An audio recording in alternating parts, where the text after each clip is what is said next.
Good morning, one and all. How the devil are you doing? I'm going to go straight over to Ken Hatcher with his daily weather report.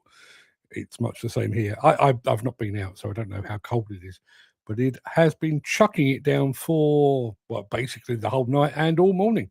Let my dog out this morning, let her out in the back garden, have a mooch around, and she looked at me like, "Are you serious? You think I'm going out in that?" Went back to bed. Yeah, morning, peeps.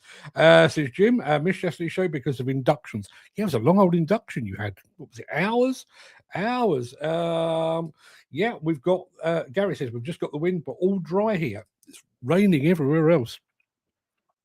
Well, apparently, we are suffering the effects of Storm Chandra, which sounds like a particularly spicy curry from your local Indian takeaway. But no, apparently we are now in the eye of Storm Chandra. Having said all that, when you look at the weather we've got here compared to what Americans have got, feet of snow and snow plows going through Fifth Avenue in New York, I think we've got off quite light, as it turns out. We're going to be talking about America a bit later in the show for reasons that will become clear. Do you know, I kind of throw my teddy bear out the pram from time to time, like daily, about the NFDC. I think I've figured out what my issue is. And I realise this is a very, very selfish way of looking at it. But they don't do enough for me to comment on. I mean, I'm here. I'm here for an hour and a half every single day, talking about demolition, talking about construction. And my job would be much, much easier if I had something to react to rail against, to agree with. But they're not keeping up their end of the bargain. I think that might be the underlying issue that I've got. They're not. If anyone in Hemel Hempstead is watching right now, please do something. Good, bad, indifferent, I don't care. Just do something so that I can come on here on a Tuesday, Wednesday morning and say, guess what the NFDC has done, or, oh, guess what the NFDC have done. You get the idea. You wouldn't think that'd be too much to ask, would you? A couple of million in the bank, multiple staff, and they're giving me nothing. I think I deserve better. Let's have a look. Ken Hatcher saying sometimes the weather comes over from the USA in 2 weeks' time. Yeah, it does take a while to cross the old Atlantic. I am still. I wouldn't say I'm nervous. All signs are indicating that it's going to be in the 20s by the time I get to Las Vegas. So it'll be t-shirt and probably a rather fetching pair of chinos or something like that. Fred will probably be in shorts. That's what I'm hoping for. I did do now I can't remember because I've done multiple Con Expos and Mine Expos over the years. I did do one. I went to one of those shows. It was probably Mine Expo, and I went and it was sweltering, absolutely sweltering. I mean, and this is back in the day when I was expected to do an exhibition in shirt and tie and suits and stuff like that. So it was absolute torture. Anyway, I went back about 6 months later for another show, which was probably a Con Expo. Freezing, absolutely bitterly cold. I had to go out and buy myself like a puffer jacket. So I'm looking forward to exactly what it's got to throw up. Chris Ford is here and says, morning clan. Okay, the new morning clan to you as well. 8 a.m. until about 11, 3 hours reduction is what our friend Jim went through yesterday, including getting the van. Then another induction on site. Didn't get on the machine until after 1 p.m. Thorough, I would say. And Gary saying, NFDC who? I thought they closed down years ago, as I've not heard anything from them. I mean, I know you're saying that in jest, and rightly so. But something, you know, I don't know, issue some site guidance notes, make a statement on something, fight your corner or surrender or just something. Last time I was in Vegas in 2017, it was red hot at the show. Yeah, when we did the Mine Expo show, and this is absolutely true. Very hot at the show, but Mine Expo is all indoors, so air conditioned, not a problem at all. And we were leaving, jumping in an Uber, air conditioned, to go back to the Luxor Hotel, air conditioned, absolutely dandy. But one afternoon, my daughter decided she wanted to go shopping, so we jumped in an air conditioned Uber, and we went to a shop which was air conditioned. Did what she needed to do. Then we came out and we had to wait for an Uber to take us back again. And it was so hot, and this is absolutely true. It was so hot outside the shop that I actually stood in the shade from a road sign just to get out of the sunshine. It was unbelievably hot, and I've been to some, I've been to Morocco, I've been to Egypt, I've been to some warm places in my time, but man alive, I mean, you could feel yourself cooking out there. So hope it's not quite that warm. Warm would be good, hot not so much. That's what I'm hoping for. Going to save my packing to the very last minute because I don't actually know quite what I'm going to get. Anyway, should we crack on? Shall we crack on? I think we probably should. Let me roll the intro and get this show on the road because we've got a stack to get through today.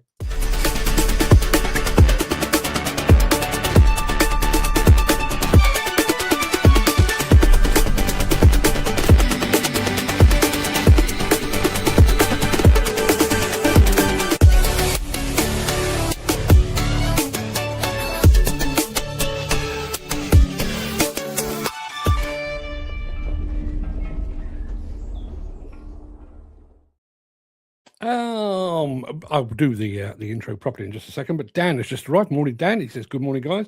And Gary, referring to a conversation that's going on over on our WhatsApp group. That's shocking what's happened to Dan. Been told last minute you're no longer required. Yeah. Yeah, I don't know if he'd made the journey. I must admit I was quite busy yesterday afternoon, but my understanding is that Dan had actually sort of jumped in his car or jumped onto public transport, got himself up to Didcot or the Didcot environs, preparing for work to start today. Got there and was told, no, don't need you. Add that to the list of misdemeanors that I'll be discussing at the end of the show because it is one that I do think needs some addressing.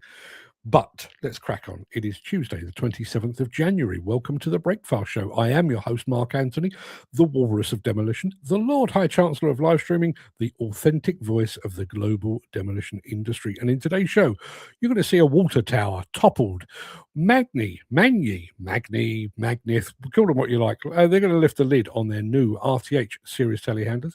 Kubota keeps you moving, and we're continuing our voyage to Vegas with those very fine folks at Wacker Neuson, who are no longer being pursued by Bobcat. Just as an aside.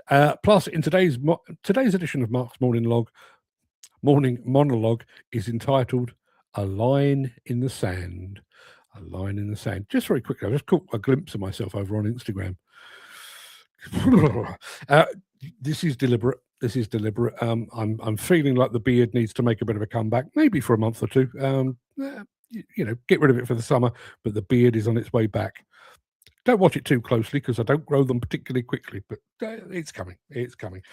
Gary saying, loving the hat. Yeah, all the way from the fine folks at Trevi Benny. They kindly gave me this while I was over in Italy last year, which I'm enormously grateful for. Mark Whiting has arrived as well. Good morning to you, Mark. You have arrived just in time for a smidgen of Caterpillar.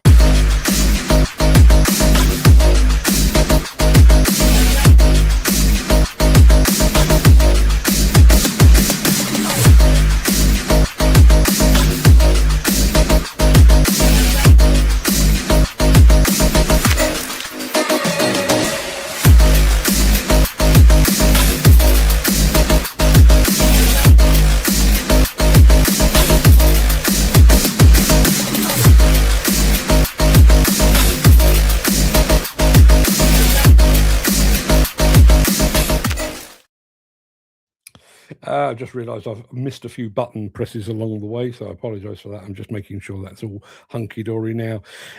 Yes, where are we going first? I know where we're going. We're going off to Italy. It's a company over in Italy called Nitrex who do a lot of explosive demolition, and I just found this one really quite, bearing in mind it is explosive, quite soothing.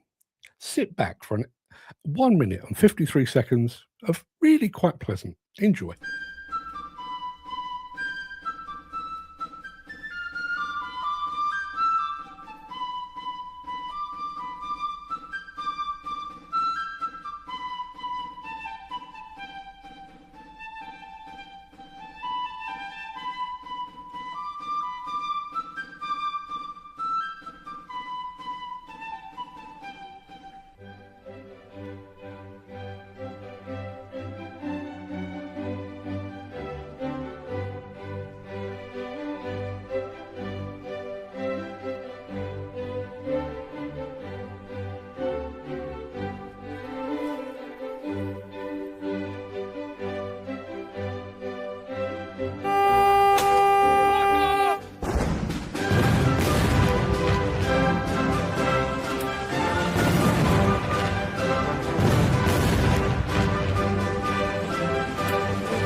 Yeah, top job, Night Treks, and good choice of music as well.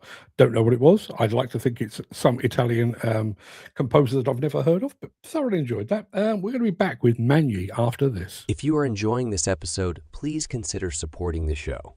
You can leave us a tip at buymeacoffee.com/demolition news.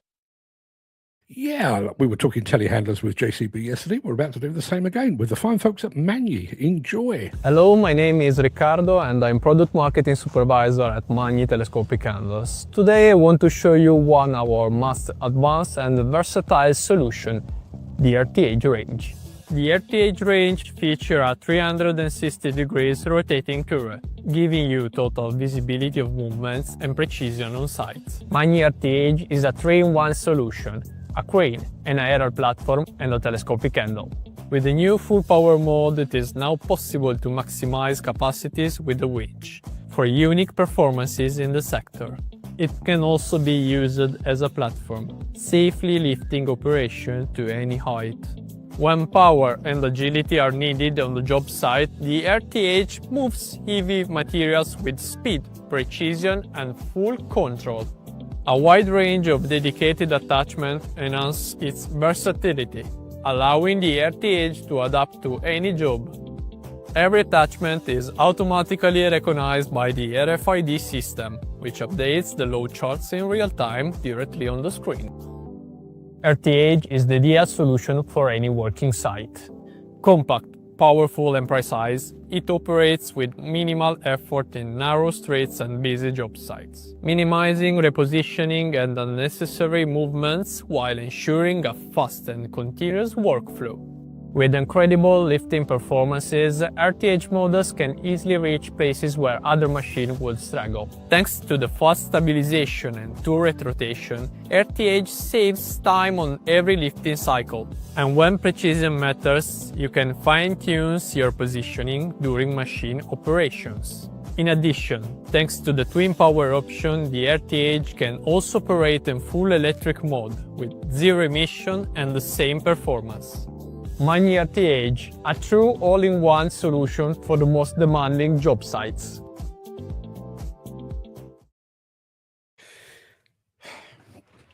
I like that. Dan Cullen, following up on his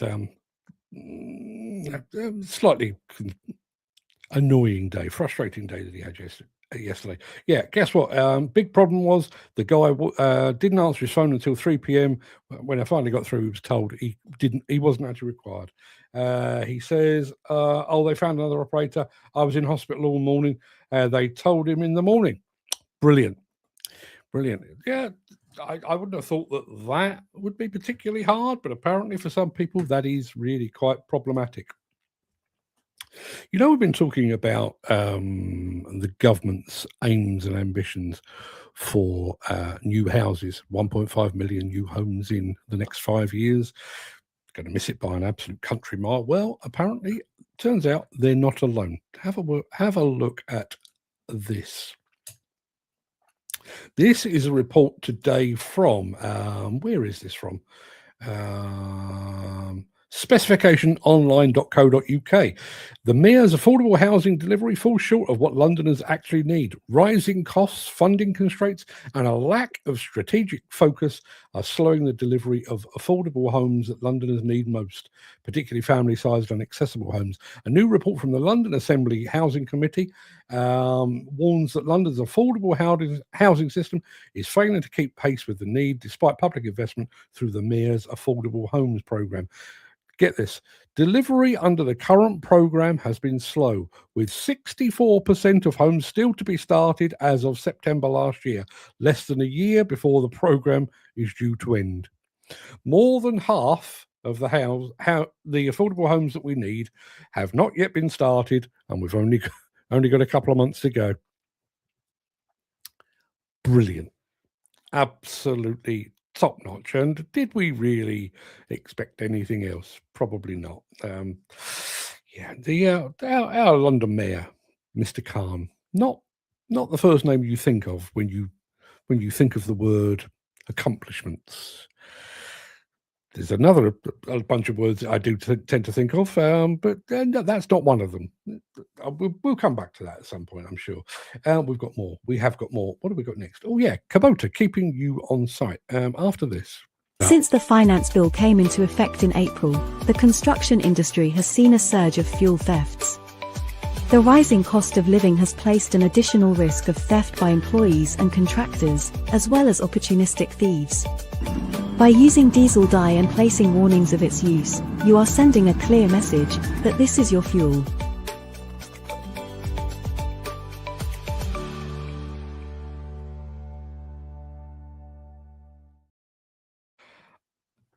I've just had a message from Dan. If you're on YouTube, you're already looking at it. I've always thought that the whole idea of the dog ate my homework was the worst excuse in the entire world. It's just been beaten. Apparently, the guy that Dan was dealing with said he'd had eye drops in and couldn't see his phone. I did rip into him, and he won't be calling me again. He had eye drops in and couldn't see his phone. Wow.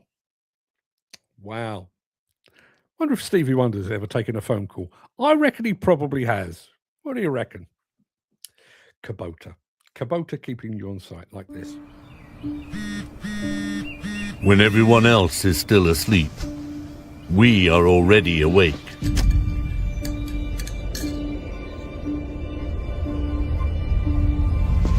We are moving forward, day by day. No matter when, no matter where, if you need us, we are ready.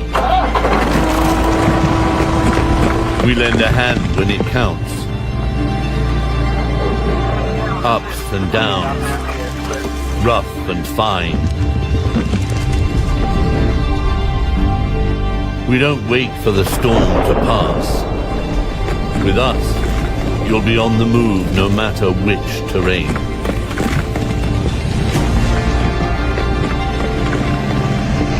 We take you forward and leave tracks behind.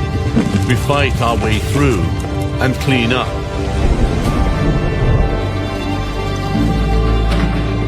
We pave the way for everything that comes.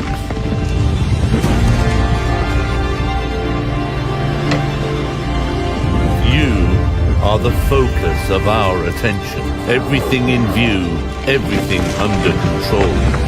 You can rely on us.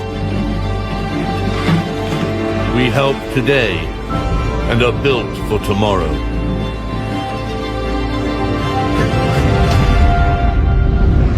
We are on your side.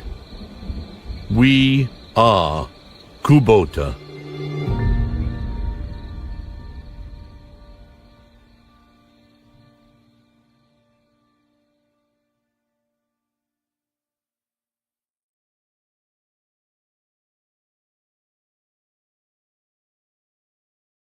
I'm going to gloss over the pronunciation of Kubota at the end there. Kubota. Did anyone notice? You know, I realise that's a corporate film. And I realise how corporate films work. You're looking for, something stylistic and so on. But did anyone notice the madness of the opening couple of frames? Who, generally, but in this business in particular, goes to bed at night and doesn't leave their phone actually on charge? Yeah. Just very quickly, watch. When everyone... That phone's not on charge. There's an engineer there that is not committed, in my opinion. Kubota, do better. We'll be back. There's another comment here.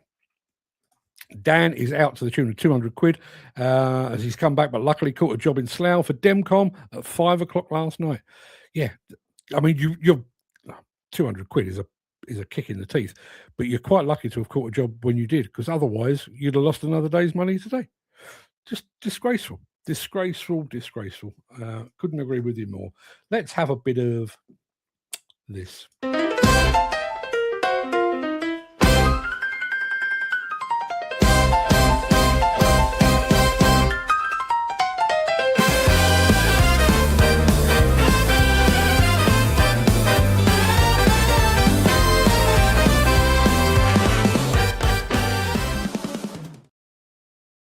I really quite like that tune. Yes, we are going to Las Vegas. We're going to ConExpo, and we're going to see Wacker Neuson.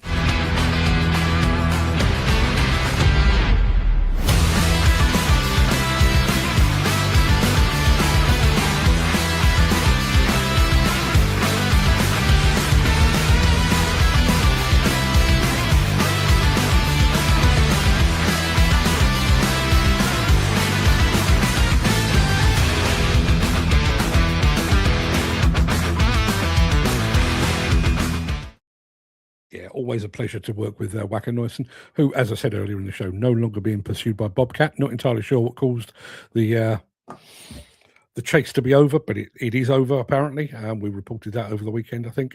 So yeah, that's over and done with. Looking forward to seeing those guys over in Las Vegas. What we got here? Hang on a minute. For a minute there, I thought you were going to say go and see Ken. Listen, I'm going to go and see Ken. We're staying at opposite ends of the strip, but we're heading in the same direction. So at some point, Ken, the coffees are on me. I promise. We'll go to the press office. The coffee's free there. That's a whole other story. Anyway, people, that's about it for the main part of this morning show. I'm going to roll the outro in just a second before leaping gazelle-like over into my morning monologue. If you can't stick around for that, please stay safe. Look after yourself, your family, your friends, and your colleagues. I hope to see you again very, very soon. But if you do have the time and the inclination, I will be back. I will be back, Arnold Schwarzenegger style, immediately after this.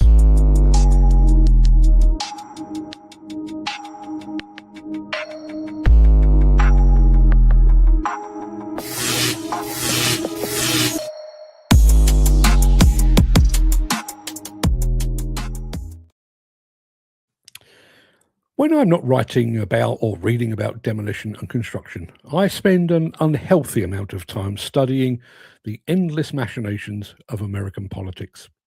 I originally started doing it because of that old adage, if America sneezes, we all catch a cold. To be honest, that's still a personal concern that Donald Trump and his cohorts have inadvertently created a right-wing playbook for Nigel Farage to replicate on UK soil. But more recently, I've become even more fascinated by what US politics teaches us about tolerance, though not in the way you might imagine. Donald Trump's first term as president was bad, but nothing could have prepared us all for what Trump 2.0 looks like. And let's not forget, his parting shot the first time around was an attempt to overturn the result of a free and fair election. But since he returned, that attempted coup has become a mere footnote in the growing list of atrocities. He's threatened to annex Canada and to invade Greenland. He went one step further in Venezuela, where he has now declared himself acting president. He's dropped bombs and missiles on Iran and Nigeria. Most recently, his Immigration and Customs Enforcement, or ICE agents, have shot and killed 2 US citizens while going about the business of rounding up and deporting 3,000 people per day to meet a pre-agreed quota. And all the while, the true nature of Trump's connection to Jeffrey Epstein remains a closely guarded secret. Now, like many people, I initially viewed each new transgression, each new breach of the Constitution, and each new violation as a potential line in the sand, the point at which the American judiciary or the American public would rise up and shout in union, "Enough! That was a step too far. You've crossed a line." But now, just over a year into Trump's second term, each line is now firmly in the rearview mirror. Each new potential source of outrage is merely added to the compendium of past misdemeanors. That list, by now, must contain more entries than the Epstein files his minions are working so tirelessly to distract us from. The American electorate, it seems, is blessed with remarkably thick skin and an inordinate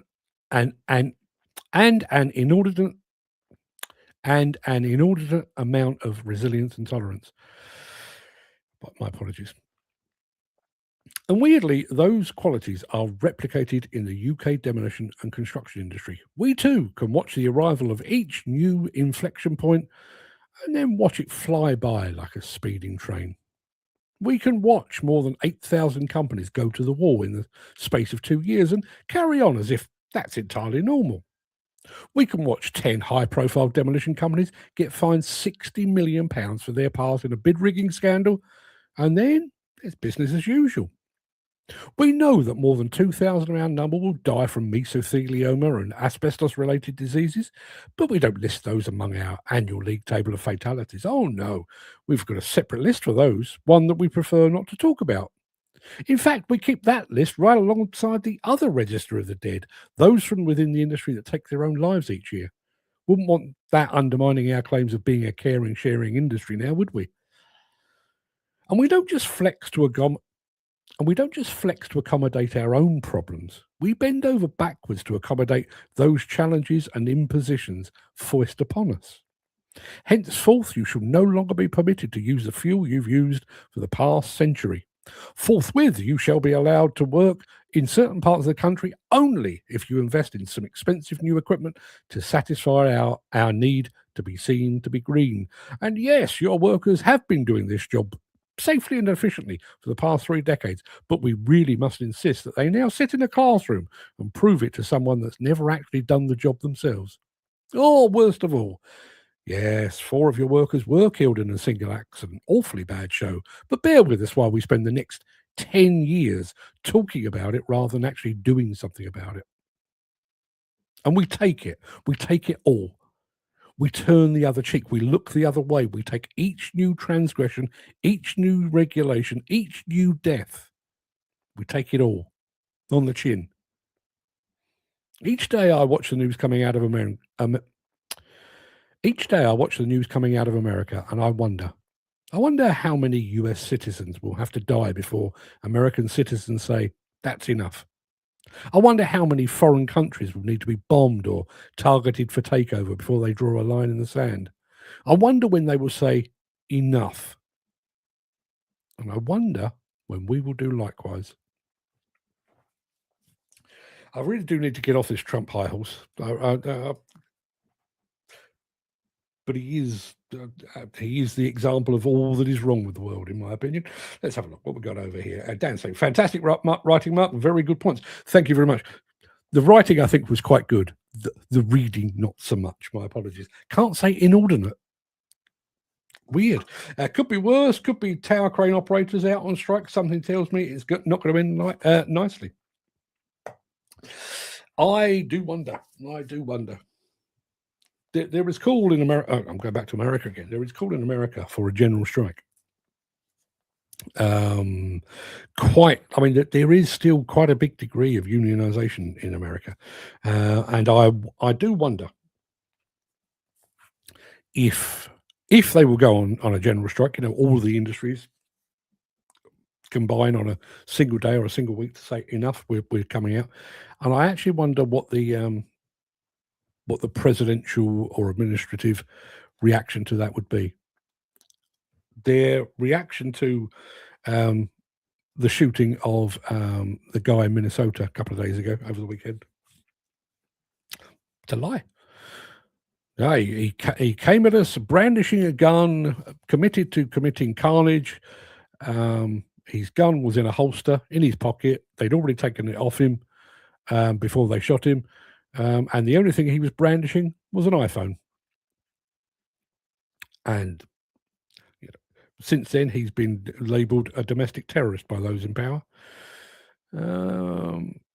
So, as much as I quite like the idea of a general strike just to get Donald Trump's attention, although I don't think you can get his attention away from the golf course these days, I'm not entirely sure what effect it would have. And I would say the same here. When you think about all of those things that I've listed, all the impositions, the regulations, the deaths, the financial collapses, all of the things, and even the one that I mentioned earlier, we are committed to build 1.5 million new homes in the next 5 years. No, you're not. We're committed to build X number of affordable homes for those living in London.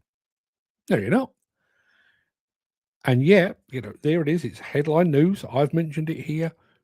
Is anyone going to do anything about it? I mentioned the 4 guys that died at Didcot in that spiel. 10 years. 10 years that those guys' families and us in the industry have been waiting for answers. And, after the first couple of years, I started to sort of chunter on a bit. Should we not have an answer by now, even if it's like an interim finding? No. But we're 10 years on. And who is even taking any notice of that now? I said at the top of the show, the NFDC is like some Trappist monks. I'm not even sure they're talking to each other, but they're certainly not talking to the wider world. They've taken a vow of silence. So who is fighting the corner for the demolition industry while the Thames Valley Police and the HSE drag their heels for 10 years over an investigation? It honestly makes no sense at all. As the song says, I wonder how and I wonder why. I don't know that. I don't know that at all. I really do wonder why there's not a union here in construction. What would be the outcome? Though wouldn't the men in this industry actually do something? That is a concern. Yeah, that is a concern, obviously. And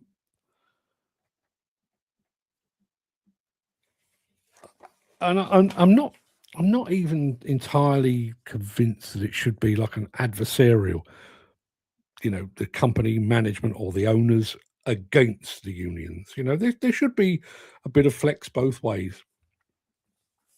But it's as it stands at the moment. If I went and knocked on the door of 10 Downing Street and said, "Oi, hear me, old China, this housing thing that you're talking about, it's bollocks, isn't it? Should we have a chat about how you might actually start to build enough homes to make you look good in the press?" The chances are I wouldn't get past the rozzer on the front door. I'm one bloke that they don't know from Adam, and therefore, my opinion would count for absolutely fuck all. If I arrived clutching a petition from the union of construction workers in the UK, all near 3 million of them, and said to the rozzer on the door, "You see this big pile of paper? This is the biggest contributor to GDP in this country. Pissed off with your governor. You best go and fetch him." I think I might get a different welcome. Wouldn't be a warm welcome, but it would be a welcome, if you see what I mean. Gary Muirhead says, "Have you been approached from any of the TV or radio channels to talk about Didcot this year?" I've already pre-recorded.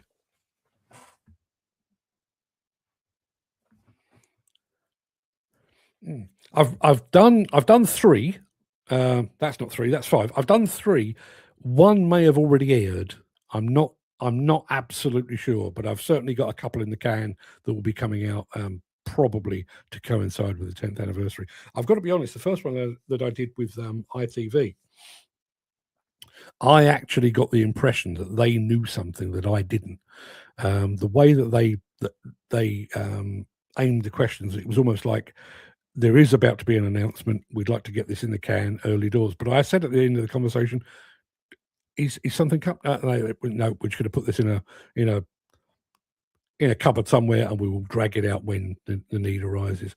So I'm guessing that will probably be the 10th anniversary. To be perfectly honest, the way that the press normally works, I'm not really expecting much in the way of those kind of approaches until about, let me think, 23rd, about the 16th of February, when they will start planning their following week, and they look at the calendar and say, "Oh, 10th anniversary of Didcot, let's get that pillock on and ask him the same questions we've asked him for the last 9 years." That's the way it normally works. But I'm certainly open for it. Dan says 1.5 million homes and only 140k built last year.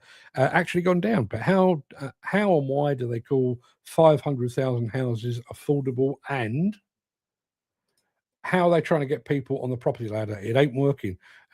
Now see Taylor Wimpey and Ardmore in a big court battle. Wonder how that will work out. Don't know about that. But, saying 1.5 million new homes in 5 years, it's quite easy. Look, I just did it. I'm going to build 1.5 million new homes in the next 5 years. Yeah, piece of piss. At no point was the industry consulted about that. At no point did anybody bother to look at the various pinch points in that process, from planning to energy to fuel consumption, fuel costs rather, to availability of people to do the work. At no point was any of that analysed. You know, you could literally go to any house building site in the UK, take the guy driving the broom, driving the excavator, or the guy sat in the site office and say to them, "We'd like to build 1.5 million new homes in the next 5 years." When they'd stop laughing, you say, "Okay, what are the biggest challenges?" And they would tell you exactly what the biggest challenges are. You can't get past planning. You've got major house builders sat on big plots of land until the price is right for them.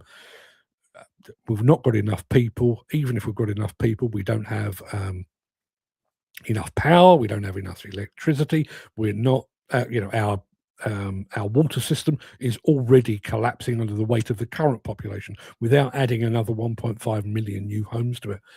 And they could tell you all of that off the top of their head. But the government, in its infinite wisdom, decided, nope, that's what we're going to do. And now they have not just egg, they have an entire fucking omelette on their face. Just because they didn't ask the question. And in absolute truth, even if they'd have said a million new homes in 5 years, that would have been ambitious. We generally build somewhere between 225 to 250,000 homes a year. So to pluck out an additional 2 years worth of housing and just expect that to magically happen was a nonsense from the very beginning. An absolute nonsense.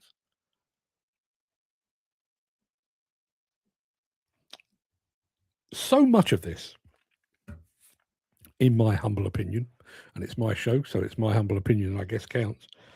So much of this is down to the disconnect between those tolerating, and I'm trying to couch my words, because the way that I talked about it was, in terms of the American system at the moment. I'm fairly sure, if you took a straw poll of 100 Americans from New York, Texas, red and blue states, and said, should ICE agents be shooting American citizens in the street? I reckon most of them would go, no, that's shit, that is. We don't want that. But they don't ask that. We've got a couple of people on high, Donald Trump and then Stephen Miller, the power behind the throne, who have decided, they've literally created a quota. We are going to deport 3,000 people per day. They've not consulted the American electorate about that. They've not consulted the judiciary. And even when they do breach any rules of the Constitution, they just crack on because, ultimately Donald Trump will likely pardon the guy that shot the lady in Minnesota the other day. He'll get a pardon because that's the way it works. But we have exactly the same here, that disconnect. If in the run-up to the last general election a couple of years ago, Keir Starmer or Angela Rayner or somebody had sat down with somebody or multiple somebodies within this industry and said, look, we really do need to focus on all things related to housing. Housing is a major challenge, and we need to do something about it. What should be our aim, and how should we go about accomplishing that? And they'd have got a very, very clear answer, but they did none of those things. Think about it like this. I could leave here today. Now, bearing in mind, I'm knocking on the door of 61 years old. I could leave the house today and I could put on a pair of trainers, pair of shorts, and I could run into the centre of London and back, which would be roughly, give or take, a marathon distance. I've done no preparation for it. My diet is a bit all over the shop. I'm carrying a bit too much weight. I've not done any exercise at all this year. That hasn't involved going to fetch biscuits. So, I've done no preparation whatsoever. It would come as no great surprise if I got to probably a mile into my planned 26 miles and then keeled over and had to you'd have to fetch an ambulance for me. It's obvious. I haven't consulted anyone. I haven't done the necessary preparation. I've not done what needed to be done before I started. and I failed. The government, with all their civil servants and economists and experts and their links with industry, that's precisely what they've done. Housing is just one example. Infrastructure is the same, and so on down the line. But that's exactly what they've done. We're going to build 1.5 million new homes. Do you know how? No. Have you spoken to the industry? No. Are you aware of the bottlenecks of planning? No. You realise we've got a shortage of materials? No. We've got a shortage of people too? No. So what are you going to do? I'm going to build 1.5 million new homes. It's pie in the fucking sky. It really is. Just proves how much this government is out of touch with reality. This government and every other government. I'm talking about Keir Starmer here. I'm also talking about Donald Trump. Was Rishi Sunak any better? Was Liz Truss? Was Theresa May? Was Boris Johnson? Was David Cameron? Was Tony Blair? Was Gordon Brown? I'm kind of running out now, but can you actually look back? And I know some people look back at how strong and forthright Margaret Thatcher was, and I realise she's a bit Marmite with some people. But can you look back and point at any leader here or anywhere else for that matter and say, they came to power promising that, and look, man alive, look how they delivered? No, I can't. And if you can, please let us know. Excuse me. Jim says our housing industry is long overdue for a kick up the arse. I've offered to stump up enough land for 150 modular homes. Each house would go from floor slab to livable in around a week. It just needs trialling across the country, then it can become commonplace. Now, listen, I love Jim to death. He's a smart cookie, no question about it. Maybe that is the answer. Maybe it's not. But there is a potential solution there. Now, I realise that 150 homes is not going to make much of a dent in the 1.5 million that they're planning. But when you think we've done a whole year, and rather than increasing our output of new homes, we've actually decreased, almost halved our output of new homes. And there's a fella here who says you can go from floor slab to livable in a week. Let's just even say that Jim is prone to exaggeration. Let's say it's 2 weeks. Let's say it's 3 weeks. 3 weeks from slab to people moving in, curtains in the window, carpets on the floor. So with the right plan and the right planning and, with everybody marching to the beat of the same drum, new homes every couple of days, livable. You could solve the housing issue, not overnight, but that 1.5 million new homes would be a whole lot more achievable. Instead of which, we have to apply for planning, wait for planning, get planning declined, reapply for planning.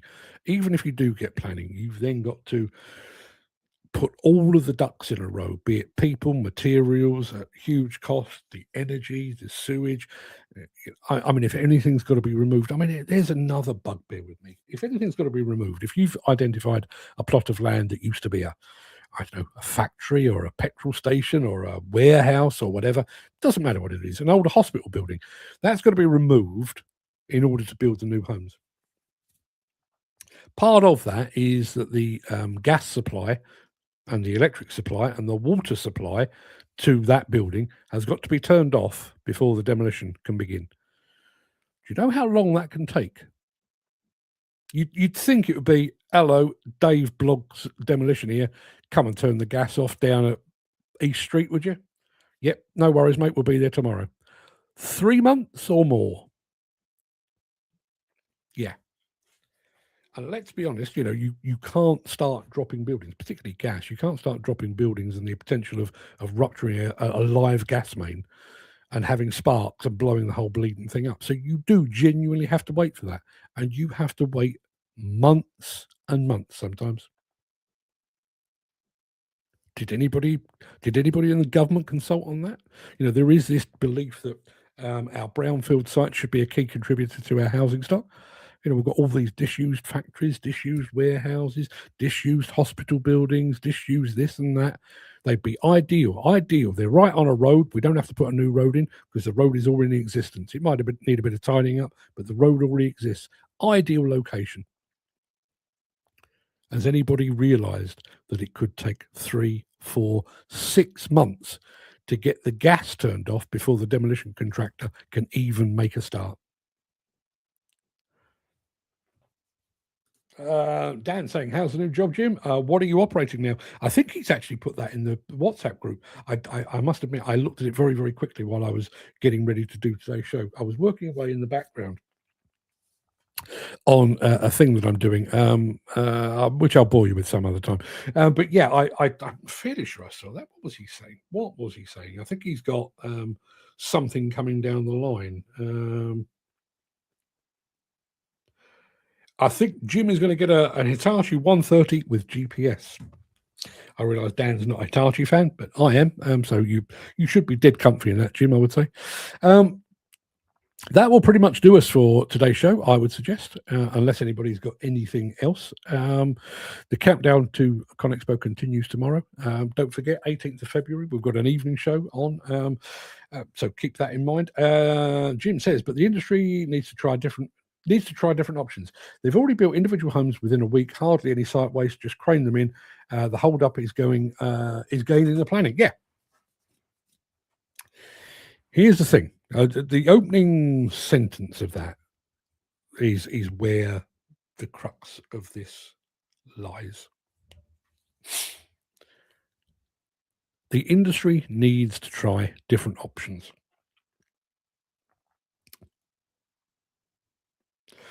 We know, I mean, there was another site fatality last week. I can't remember whose site it was on. Somebody sent me the details of it yesterday. Bear with me 1 second. Can I see it?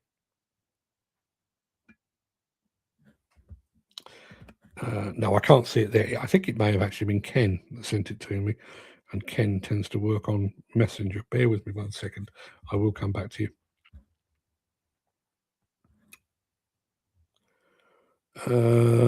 Yeah, looking at it now. It was a Winvic site. Guy was killed on a Winvic site last week. So we've got that fatality. We had the one up in Paisley in Scotland on a demolition site that we were aware of. So we're not at the end of January, and we've already lost at least 2, possibly more of our number. Chances are by the time we get to the end of the year, we will have lost 30, 35, 40, 50 people. And we did that last year, and the year before, the year before that, the year before that, the year before that, and the year before that. And guess what? The year before that as well. The industry needs to try different options. We've got competence cards. Have they solved the health and safety issue? No. We've got classroom-based training for our operators and operatives. Has that reduced the death toll? No. We have methodologies that we've been using for 50, 60, maybe even 100 years, and they've been honed and perfected as we've gone along. Have they reduced the death toll? No. We are now required to wear PPE even in the car park of your average demolition or construction site. Has that reduced the death toll? No. We have collision avoidance systems on our machines. We have ROPS and FOPS cabs. We have 360-degree cameras on our machines as well. Has that helped reduce the death toll? No. So given the fact that we've tried all these things, all of them for multiple years, and we have still got an industry that kills people on a far too regular basis. you think maybe, as Jim suggests, it might be time to try something else? I know there's some question mark on whether he actually said it or not, but that there's a quote that's attributed to Albert Einstein. If you keep doing the same thing and expecting a different result, that's a sure sign of madness. Well, that's us, isn't it? We keep sending men and women to work at height. Some of them die. Yeah, they always have. We've got men and women going to deal with asbestos, and some of them have died. Yeah, they always have. Do you think maybe it's time to take a bit of a step back and say, do you know what? Having beaten our heads on this same wall in the same place and the same way for 50, 60, 70 years and continuing to get exactly the same outcome, do you think maybe it might be a time to try something else? New job is sound on 245 XR JCB. Hope Hitachi turns up soon. Dan says there's a number of factors, though, in this. Dan, which factors are you talking about? I'm sure he's feverishly typing away in the background. But yeah, we will lose people to asbestos. We will lose people to falls from height. We will lose people to suicide. We will lose people to being struck by machinery or falling debris over the next year. All of these things will happen.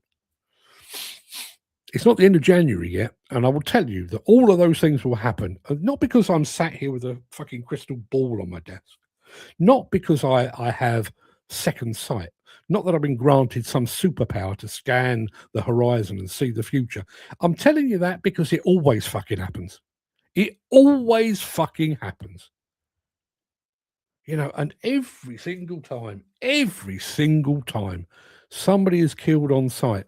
You know, the part of the spiel that comes out, oh, it was an avoidable accident. Well, no fucking shit, it was avoidable. It's exactly the same as that accident 3 weeks ago, which was exactly the same as that accident 7 weeks ago, which was exactly the same as the accidents that killed 20, 30, 40 people in the years gone by. What do you honestly expect?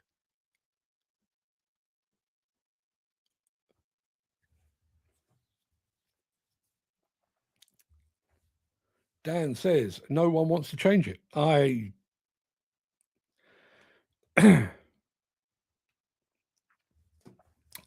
deal with that one in a second. But he does say this: people don't listen, take shortcuts just to please the contractor. That again, going back to my Trump thing earlier. The problem with Trump 2.0, Trump in the first iteration was surrounded by people that would say, "Are you sure? Is that a good idea?" This time, everyone just says yes. So I think there is a huge degree of that, both politically and industry-wise. No one wants to change it. Is that true?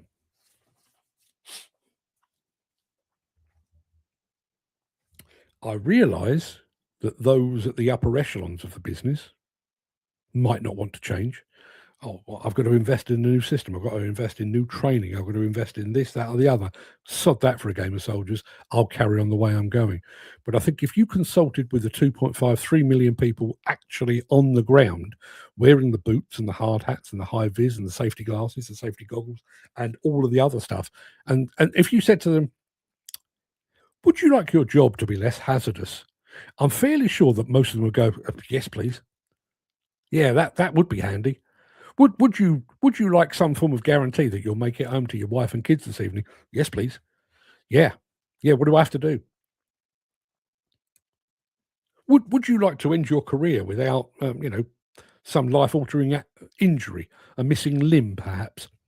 Yes. Where do I sign? Where do I sign? I'd like a piece of that. That sounds like just the sort of thing I would like.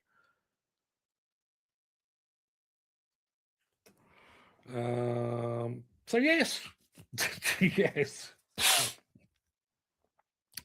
shouldn't get myself worked up about it. I'm fine in here. No, I can hear the rain outside, but I'm safe and secure. I've got 4 walls around me. Nothing's likely to fall on me apart from one of the baseball caps up above. I'm perfectly fine, but it does bother me enormously, and to the point now, it's even changed my reaction to site fatalities. You know, when I first started doing this job, I remember reporting on my first site fatality and thinking, Jesus, you know, I mean, I was quite young at the time. I was still living at home. And just imagining, you know, if we got a phone call to say that my father had been killed at work, the impact that would have on me, my sister, my mum, you know, the wider family, on our livelihood, on our ability to pay the bills, everything. But in the past 38, 39 years, I'm now at the point where, as I say, the one that Ken told me about on this Winvic site. Here we go again. It doesn't stop me in my tracks. It doesn't. I mean, it makes me angry. It makes me frustrated, but it doesn't land with quite the same impact because I've seen it so many times. You know, when you're exposed to that 30, 35, 40, 50 times per year, sooner or later you just become numb to the loss of life. How can you become numb to the loss of life? You know, and I'll bring it full circle. You go back to the incident in Minnesota over the weekend where an ICU nurse was shot dead in the streets of America. And part of the populace and part of the judiciary have just gone, wow, he was a domestic terrorist. He clearly wasn't, but you know. So how many more need to die? How many more Americans need to die at the hands of ICE?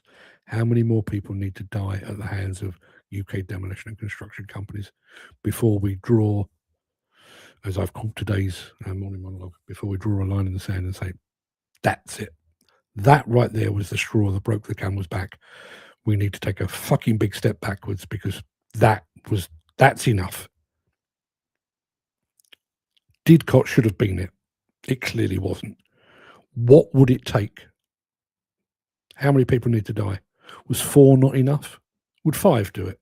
Would 10? 20? 100? 1,000?